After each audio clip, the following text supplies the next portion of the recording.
Perkenalkan, nama saya Randy Setiawan. Saya dari kelas S3C dengan name belakang yaitu 277. Saya di sini akan membahas artikel tentang Islam dan sekularisme. Kita langsung masuk ke materi aja. Konsep yang terkandung dalam istilah din yang secara umum dimaknai dengan agama sesungguhnya tidak sama dengan konsep agama yang dipahami dan ditaksirkan dalam konteks sejarah keagamaan di barat.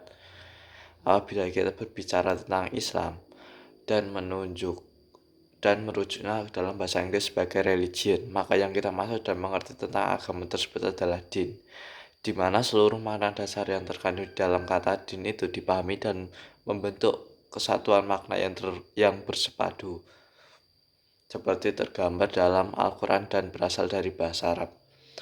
Perkataan din berasal dari kata din, yaitu bacanya dyn dalam bahasa Arab, yang memiliki banyak pemaknaan yang walaupun sepertinya bertentangan satu sama lain, namun sebenarnya memiliki hubungan yang erat yang berhubungan satu sama yang lain.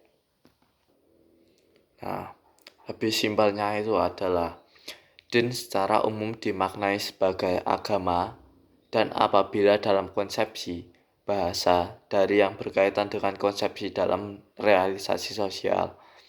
Hal ini terjadi dalam pemaknaan yang terkandung mencakup keseluruhan yang ada, sehingga hubungan dengan realitas sosial dapat menjarah dari pengalaman-pengalaman konkret yang ada, sehingga hubungan dengan realitas sosial dapat dianut bermakna dari adanya hubungan tersebut. Terus kesimpulannya dari din itu ada 4, yaitu yang pertama tentang keadaan berhutang, 2 penyerahan diri, terus yang ketiga itu bahasa peradilan, terus yang terakhir itu adalah kecenderungan alami. Saya lanjut lagi membahas tentang yaitu sekular atau sekularisme. Sekular itu mencakup dalam masa dan tempat. Tentu bila diperhatikan kembali makna kata sekular ini, maka ini bersifat duniawi dan kebendaan.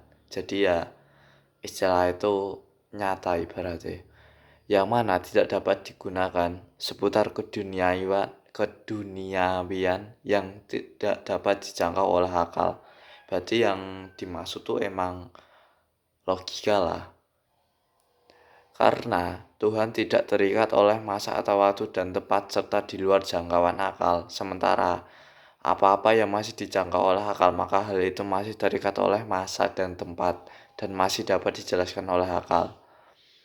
Sekular dalam konteks keagamaan yang menunjukkan hubungan manusia dengan Tuhan, berarti dari kata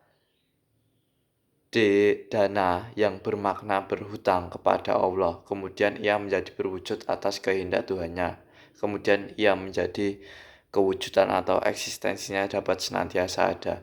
Jadi ya ibaratnya contohnya gampangannya gini, kita tuh hidup di dunia itu tuh sebenarnya berhutang kepada Allah buat menjalankan ya kewajiban kita lah. Kita kan sebenarnya kan sebagai khalifah. Nah, makanya gitu.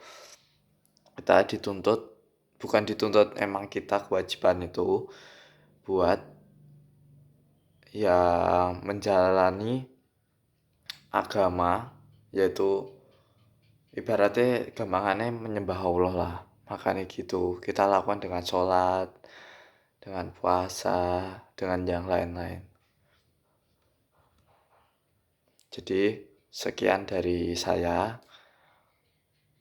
Wassalamualaikum warahmatullahi wabarakatuh.